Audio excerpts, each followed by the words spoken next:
किसी ने पूछा है कि जो भारतीय संविधान में या भारतीय कानून में मृत्यु दंड देने की सज़ा का जो प्रावधान है वो फांसी से क्यों है, यानी फांसी ही क्यों दिया जाता है, और वो फांसी रस्सी के माध्यम से ही क्यों दिया जाता है, यानी गले में फंदे लगाकर जो रस्सी दिया जाता है उसी के माध्यम से फांसी क्यों दी जाती है।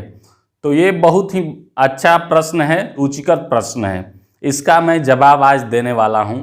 इसी केस से संबंधित 1983 का एक महत्वपूर्ण केस है माननीय सुप्रीम कोर्ट का, जिसमें किसी व्यक्ति ने PIL दायर करके ऐसा मांग किया था कि जो दंड प्रक्रिया संहिता 354 धारा 5 जिसमें रस्सी से फांसी देने का सजा का प्रावधान किया गया है उसको चुनौती दिया था कि ये अनैतिक है, असंवैधानिक है, क्योंकि भारतीय संविधान के अनुच्छेद 21 प्राण एवं दैहिक स्वतंत्रता का उल्लंघन है।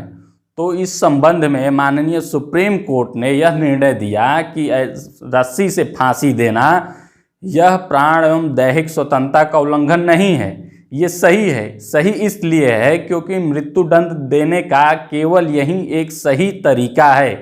अन्य तरीकों से, जैसे किसी व्यक्ति को बीच चौराहे पर उसको मार दिया जाए, गर्दन काट दिया जाए, किसी हाथी से कुछ चलवा दिया जाए, या कोई गैस इंजेक्शन दे दिया जाए, जहरीली इंजेक्शन दे दिया जाए, इस प्रकार से मारने से बेहतर है कि व्यक्ति को फांसी की सज़ा दी जाए और फांसी की सज़ा गले में रस्सी बांधकर दी जाए जिससे कम पीड़ा हो।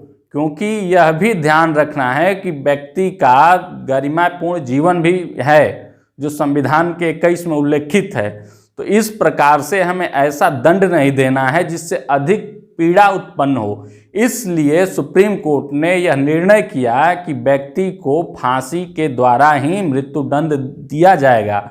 यह महत्वपूर्ण केस है दीना बनाम भारत संघ 1983 का, जिसमें सुप्रीम कोर्ट का यह सबसे महत्वपूर्ण फैसला आया था, और तब से लेकर आज तक यही विधान भारतीय कानून व्यवस्था में प्रचलित है और आगे भी जारी रहेगी जब तक कोई अन्य निर्णय सुप्रीम कोर्ट द्वारा न आ जाता है।